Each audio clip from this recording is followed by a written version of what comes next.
히틀러 암살 시도는 알려진 것만 해도 43회에 달합니다. 이토록 많은 암살 시도에도 죽지 않았으니 히틀러는 행운을 타고난 사나이가 분명한데요.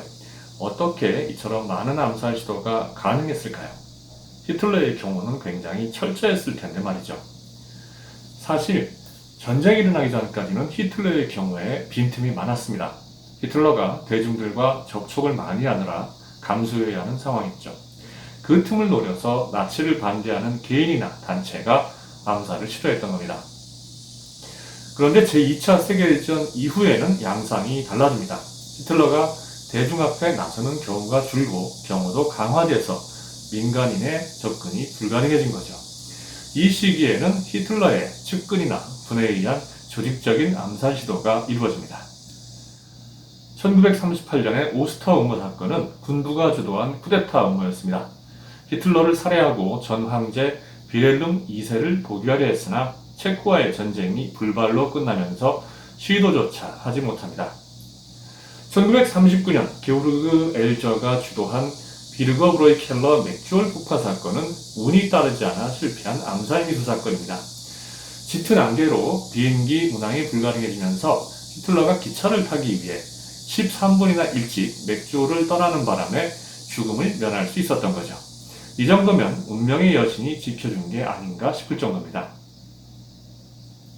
가장 유명한 히틀러 암살 계획은 1944년 7월 21일 히틀러 암살 미수 사건입니다. 톰 크루즈가 주연한 작전명 발키리라는 영화로 만들어지기도 했죠. 그런데 발키리 작전은 히틀러 암살과 전혀 상관없습니다.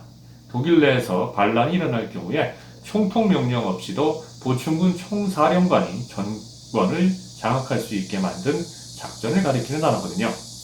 이 작전을 입안한 올브리히트 장군과 계획을 건의한 카나레스 제독은 국방군 내 반히틀러 조직인 검은 관현악단 소속이었습니다. 검은 관현악단 조직원들은 히틀러를 암살하고 발키리 작전으로 정권을 장악한 후에 연합군과 협상을 시도하고자 했죠.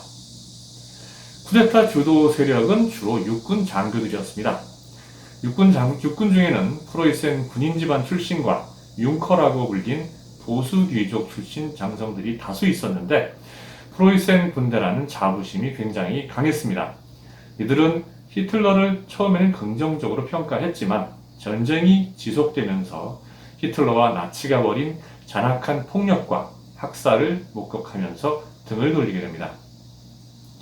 이러한 육군과 달리 해군은 집권 세력에 상관없이 국가에 대한 충성을 강조했고 공군은 괴링 중심의 친나치 성향이었기에 함께 쿠데타를 모할 수가 없었습니다.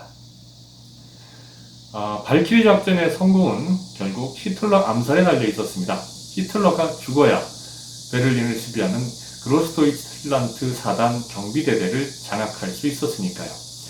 이 부대는 히틀러에게 맹목적인 충성을 보이는 정예대원들로 구성되어 있었기에 타협이 불가능했습니다. 그런데 암살 시도가 처음부터 꼬입니다. 원래 작전 일시였던 1944년 7월 11일에는 암살 목표 중 한 명인 하이리히 힘러가 불청을 하면서 거사가 취소됩니다. 7월 15일에는 폭탄을 들고 들어가기까지 하지만 마지막 순간에 히틀러가 밖으로 나가면서 실행을 취소하게 되죠. 히틀러 암살 임무는 보충군 참모장교인 클라우스 폰 슈타우펜베르크 대령이 맡았습니다. 폰이라는 명칭에서 알 수 있듯이 슈타우펜베르크는 백작 집안 출신입니다. 군 최고 인재들에게만 기회가 주어지는 장군 참모과정을 이수한 엘리트였죠. 독일의 폴란드 침공과 식민지화를 찬성하는 등 나치의 지지자였으나 반유대주의와 친위대의 잔혹한 만행을 목격하면서 나치를 반대하게 되죠. 북아프리카 전장에서 왼쪽 눈과 또 오른팔, 왼손, 손가락 2개를 잃었지만 자신의 신체적인 특징을 오히려 이용해서 적의 방심을 노린 시한폭탄 테러를 기획합니다. 7월 19일 드디어 쿠데타 세력이 기다리던 기회가 찾아옵니다. 지휘본부에서 병력 동원 현황을 설명할 참모장교를 보내라는 연락이 온 거죠. 7월 20일에 슈타우펜베르크 대령과 부관은 늑대 소굴에 도착합니다. 쿠데타 세력은 베를린 보충군 사령부에서 암살 성공 소식을 듣자마자 발키리 작전을 실행할 예정이었습니다. 슈타우펜베르크는 회의실로 가던 도중에 대기실로 들어가서 폭탄 신관을 작동시킵니다. 이때 시간에 쫓긴 나머지 폭탄 2개 중 1개만 작동시키게 되죠. 장애가 있는 손이다 보니까 둘 다 작동시키기에는 시간이 부족했던 겁니다. 슈타우펜베르크는 회의실에 들어가서 히틀러 근처에 폭탄 가방을 내려놓고 베를린에서 올 전화를 받아야 한다는 핑계를 대고 회의실을 떠났습니다. 그의 행동이 얼마나 자연스러웠는지 폭탄이 터진 후에도 그가 범인이라는 의심을 아무도 하지 않을 정도였죠. 12시 42분 탁자 밑에 있던 시한폭탄이 터집니다. 이 폭발로 속기사가 그 자리에서 사망하고 16명이 중상, 7명이 경상을 입습니다. 중상자 중 3명은 부상과 합병증으로 며칠 후에 사망을 하고요. 그러나 가장 중요한 히틀러는 비교적 경미한 부상을 입고 현장을 벗어납니다. 슈타우펜베르크는 폭탄이 터진 것을 보고 암살이 성공했다고 생각한 채 늑대소굴을 떠납니다. 오후 1시가 지나면서 히틀러가 살아있다는 사실이 현장에서 알려지죠. 통신대장이었던 펠기벨 장군은 히틀러의 생존 소식을 베를린 쿠데타 세력에게 전달합니다. 쿠데타 세력으로는 최악의 상황이 발생한 거죠. 이때 쿠데타 세력이 정말로 치명적인 실수를 저지릅니다. 펠기벨 장군의 전원이 불확실하다고 생각을 하고 발키리 작전을 미룬 거죠. 그리고 슈타우펜베르크가 도착하기만을 기다립니다. 이게 왜 치명적인 실수인가 하면 히틀러 세력은 쿠데타 세력의 작전에 의해서 전혀 파악을 하지 못하던 상황이었거든요. 히틀러는 심지어 소련이 폭탄을 투하했거나 혹은 연합군 스파이가 폭탄을 설치했다고 믿을 정도였습니다. 게다가 펠기벨 장군이 통신선을 절단해 놓은 덕분에 히틀러 세력은 오후 늦게까지 정보 부족 상태로 고립돼 있었죠. 만약에 쿠데타 세력이 히틀러가 죽었다는 확신을 휴하 병력들에게 전달하고 베를린을 점령했다면 히틀러가 열세에 몰렸을 겁니다. 쿠데타 세력이 친위대가 총통을 암살했다는 거짓 정보를 퍼뜨리면서 발키리 작전을 발동한 것은 슈타우펜베르크가 도착하고 오후 3시가 지나서였습니다. 작전 초기에는 쿠데타 세력이 우위를 점하지만 히틀러가 자신이 건재함을 알리는 라디오 연설을 하면서 상황이 순식간에 역전됩니다. 히틀러의 명령이 우선이라고 생각한 병력들이 속속 이탈하기 시작한 거죠. 수도 경비를 맡고 있던 그로스도이칠란트 사단의 오토 에른스트 레머 소령이 돌아선 것이 결정적이었습니다. 오토 에른스트 소령은 쿠데타 주무자들을 체포한 공로를 인정받아서 2계급 특진을 하고 이듬해에는 소장까지 진급하죠. 역시 조직에서는 줄을 잘 서야 합니다. 체포된 쿠데타 주무자들은 사형을 언도받고 총살당하지만 히틀러의 복수는 주무자 몇 명 죽은 것으로 끝나지 않습니다. 이 상황을 자신에게 대립각을 세우던 군부 지도자들을 뿌리 뽑는 절호의 기회로 삼았던 거죠. 아프리카의 여우 롬메를 비롯한 7천여 명이 체포되고 그중 대다수가 사형 판결을 받습니다. 암살 계획에 실제로 가담한 사람들도 있었지만 숙청을 이유로 처형된 이들도 있었습니다. 히틀러의 숙청과 복수가 얼마나 지독했던지 독일군 내부에서는 히틀러가 무슨 말을 해도 감히 반박을 하지 못했다고 하네요. 결국 이러한 분위기 때문에 1944년 12월 16일 히틀러 최후의 도박이라고 불린 아르덴 공세가 일어나고 맙니다.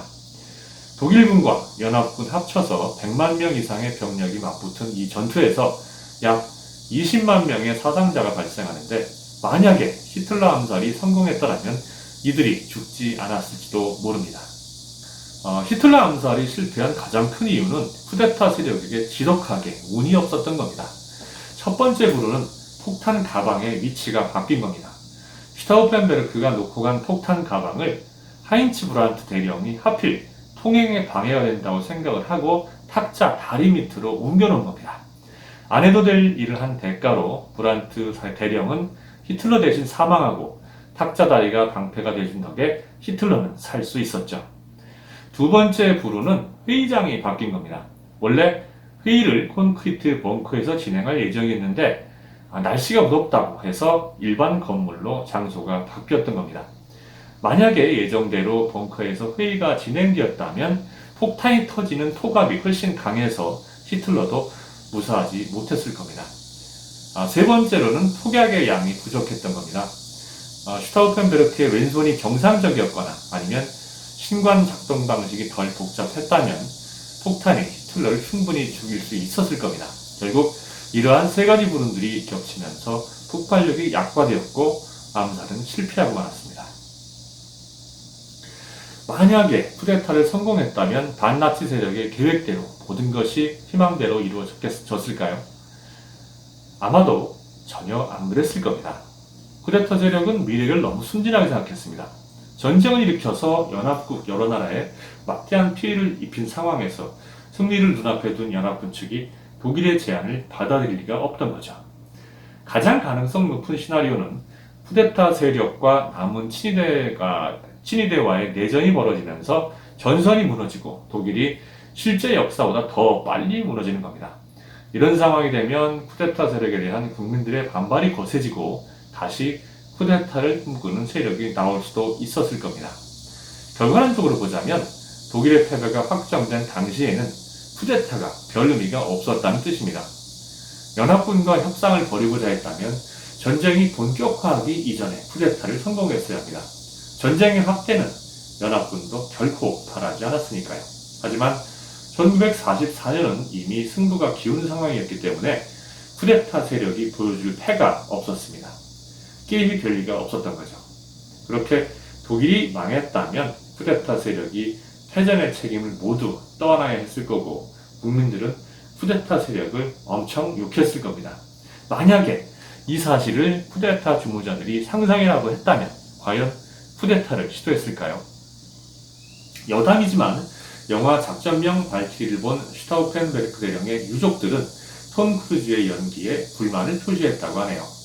대령의 실제 성격은 굉장히 격정적이고 또 적극적이었는데 톰 크루즈가 연기한 슈타우펜베르크는 아주 침착하고 조용한 나쁘게 보면 우유부단한 스타일이었다는 게 그 이유였다고 하는데요.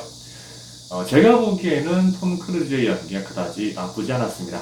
아마도 제 생각이지만 연기보다는 톰 크루즈가 독일 남자들의 평균 키보다 훨씬 작고 또 복잡한 종교 문제 등에 대한 불만을 돌려서 말한 게 아닌가 싶습니다. 오늘은 여기까지 하도록 하죠.